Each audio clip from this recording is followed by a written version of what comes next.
Ferry operation between Georgetown and Butterworth in Penang is an essential mode of transportation linking Penang Island and the mainland.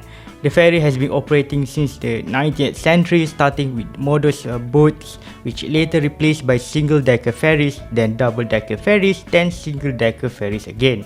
With the completion of two bridges linking Penang Island and also Seberang Perai, why is the ferry still so popular and heavily used by the locals and tourists? Let's enjoy the sea breeze while understand of the long history of the operation of Penang Ferry.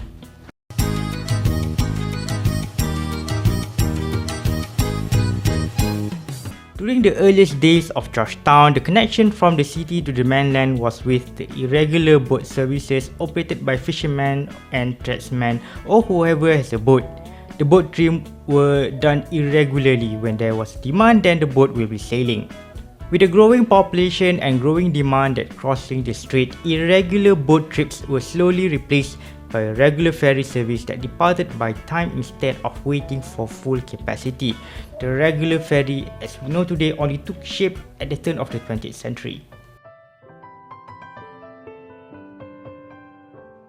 Georgetown is located by the deep water of Straits of Penang, sheltered by Penang Island and the mainland from the open sea.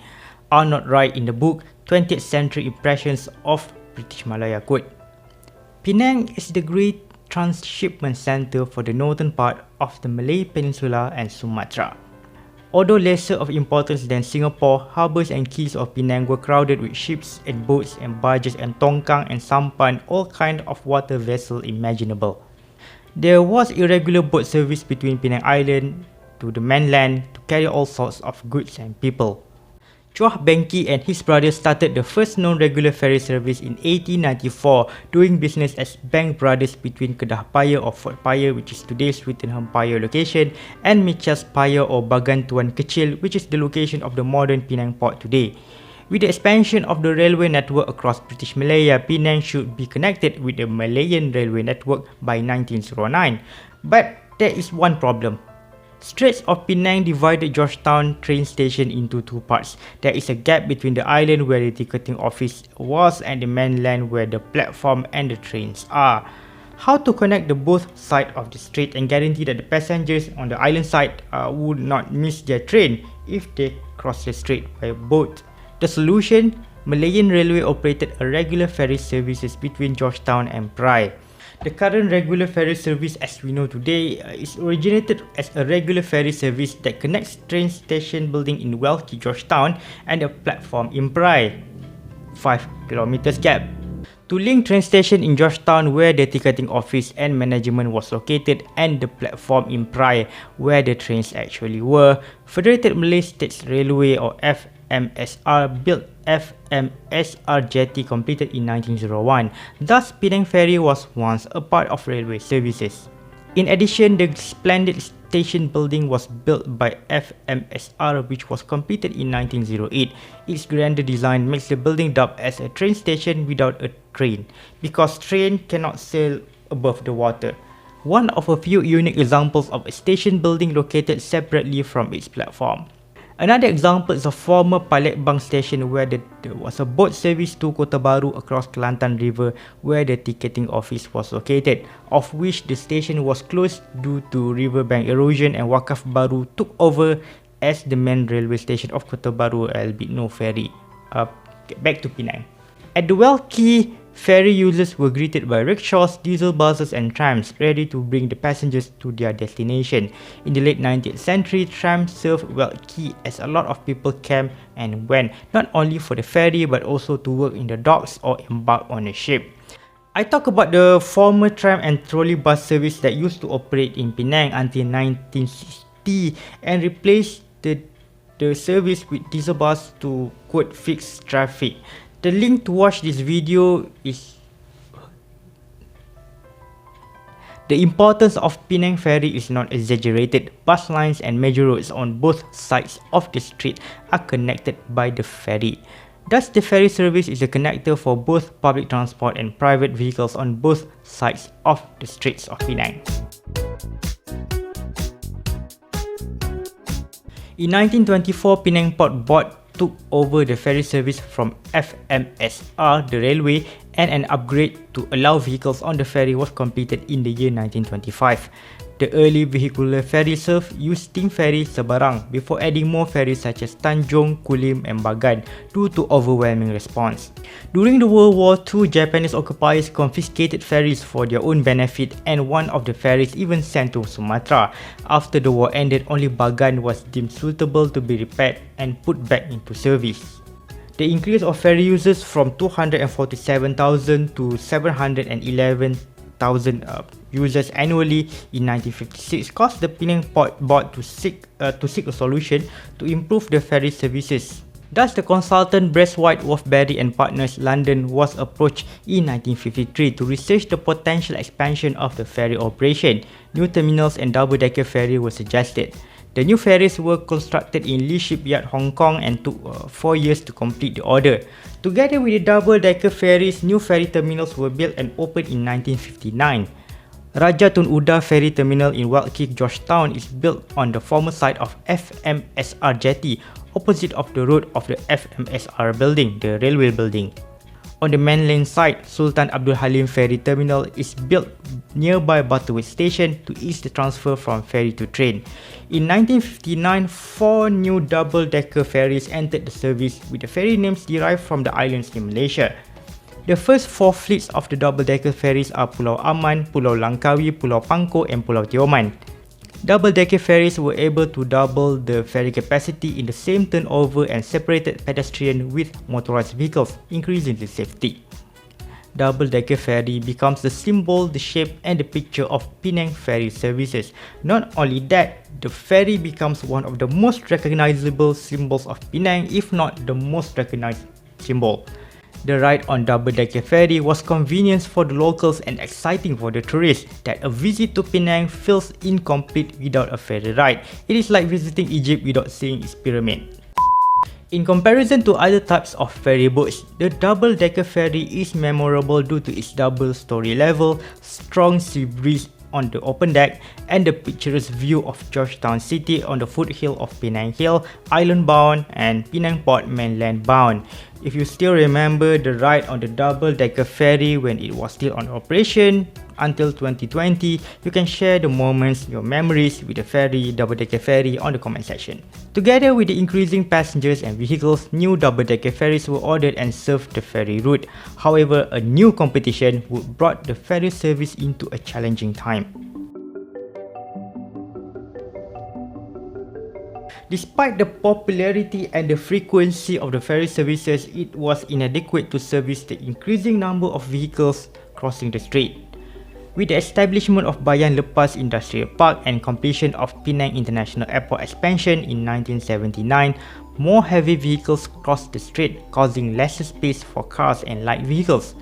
By the late 1970s, ferry is no longer adequate to carry all the vehicles crossing the strait, especially on the peak hours and major holidays where Penang flocked by homecomers and tourists. In addition, certain vehicles such as oil tanker and lorries carrying flammable goods such as gas tanks were not allowed to use the ferry service. As a result, Penang Bridge was constructed as part of the larger North-South Expressway project or PLUS, which connect the island and the mainland with 13-kilometer bridge and its famous towers. Completed in 1985, Penang Bridge allowed faster travel time between Penang Island and the mainland without the need of navigating traffic in Georgetown and waiting for the ferry. Penang Second Bridge was built and opened on March 2014 as the first bridge is becoming congested and full with cars. As the result, the number of pedestrians using the ferry decreased year by year as more people commute to Georgetown with private vehicles via the bridges. Thus, why need to wait up to 30 minutes for a ferry when someone can cross the strait via Penang Bridge in 15 minutes anytime in day? The number of ferry passengers hardly increased even with the completion of multi-modal terminal of Penang Central and electrification of existing KTM railways, which introduced ETS and commuter services serving Butterworth Station since 2015. I talked about the ETS in the previous video on a trip from Kuala Lumpur to Penang last year, where the diesel locomotive with passenger wagons were replaced with electric semi-high-speed trains. To watch this video, the link is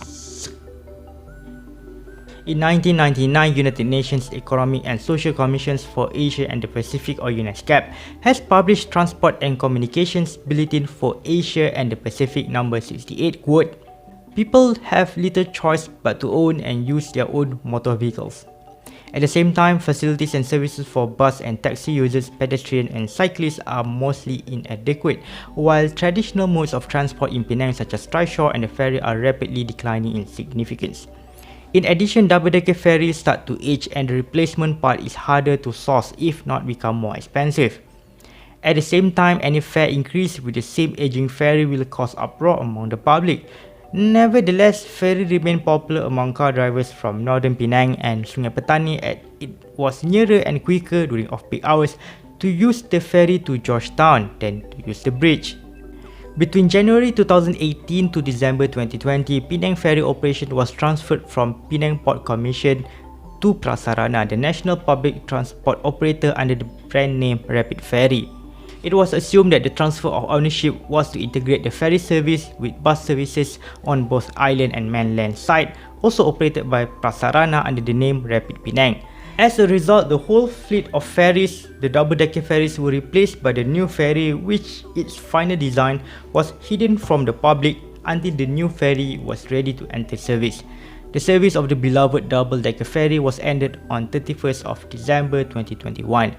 Before its termination, double-decker ferry carried more than usual amount of cars, as newer ferry will no longer carry four-wheel vehicles. Last chance. As the new ferry will be ready by 2023, there is 2 years gap, which a temporary ferry was needed. With the operation of Penang Ferry reverted back to Penang Port Commission on January 2021, citing complexity of management, operation and enforcement issues. Between 2021 and 2023, there is a gap between the termination of old double-decker ferry and the brand new ferry, which its delivery was delayed by the global shutdown. As a kind of a filling up the gap, ferry boats leased from a Langkawi ferry operator were used as a temporary Penang ferry. Tada!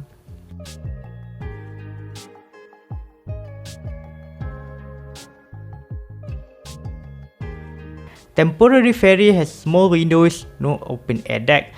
Everyone must sit down in open seating arrangement, no standing allowed, and not disabled friendly. Stairs, narrow seats, door with frame on the floor. To add the inconvenience to the ferry users, the temporary ferry operated at Sultan Empire, as the original terminal of Rajatun Uda Ferry Terminal was under refurbishment.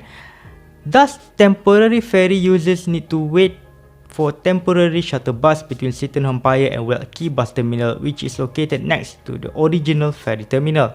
I took the ferry trip during Ramadan last year, hungry, thirsty and tired, and need to wait for a shuttle bus to go to the Weld Key Bus Terminal to take another bus that is not available for the next 30 minutes. The advantage are the ferry is air conditioned and it crossed Straits of Penang in just 10 minutes. The older ferry took about 25 minutes. When I rode the ferry back in April 2023, the temporary ferry feels like kind of downgrade. The sentiment that is being expressed by journalist Mustafa Anwar. Since the launch 126 years ago, the ferries that ply between the island and the mainland have become an icon to both the people of Penang and foreign and domestic visitors alike. The ferry service appears to have deteriorated since the collapse of the Sultan Abdul Halim Ferry Terminal Bridge, which was blamed on overcrowding. 32 people died and 1,634 more were injured in the 31st of July 1988 disaster. While it is appreciated that the high cost of maintenance should be of concern, a price tag should not be placed on invaluable heritage.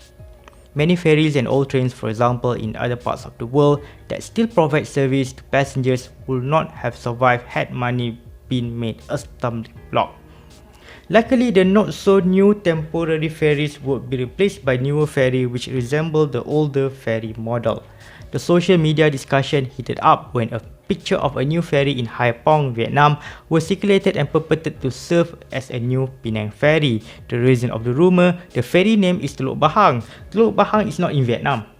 On the 7th August 2023, the brand new ferries were in operation, replacing the temporary Langkawi ferry boats. Thus, the ferry terminal in Georgetown moved back to Rajatun Uda Ferry Terminal, the original location of Penang ferry service. Unlike the previous ferries, the current ferry fleets are named after the base in Penang. The ferries are bestowed with the name of Teluk Pahang, Teluk Duyung, Teluk Kampi and Teluk Kumba. The new ferry is smaller than its predecessors as it only carries pedestrian, bicycles and motorcycles. There is no second floor as the previous ones. In addition to the air-conditioned room, the new ferry maintains the open-air deck that allows sea breeze and wide view of Georgetown, Penang Hill, Penang Bridge and industrial area at Seberang Perai. The experience that makes Penang Ferry so memorable. With the new air-conditioned ferry, the historical ferry route is still serving the people who want to cross the strait, a service that links the Penang Island and the rest of Peninsula for more than a century. If you want to ride Penang Ferry, the service connects Georgetown on the island side and Butterworth on the mainland side. On the island side, Raja Tun Uda Ferry Terminal is located near Rapid Penang Bus Terminal at Weld Quay. On the mainland side, Sultan Abdul Halim Ferry Terminal is located next to Penang Central and Butterworth train station, the station that caused the existence of the regular ferry service. The fare is RM2 per person, RM2 for a bicycle and RM2.50 for a motorcycle as on March 2024. The ferry service is barrier-free and suitable for physically disabled. Thank you so much for watching. I hope you learned something new about Penang Ferry and the importance of a regular service linking the both sides of Straits of Penang for a smooth journey. Thank you so much for watching again and see you in the next video.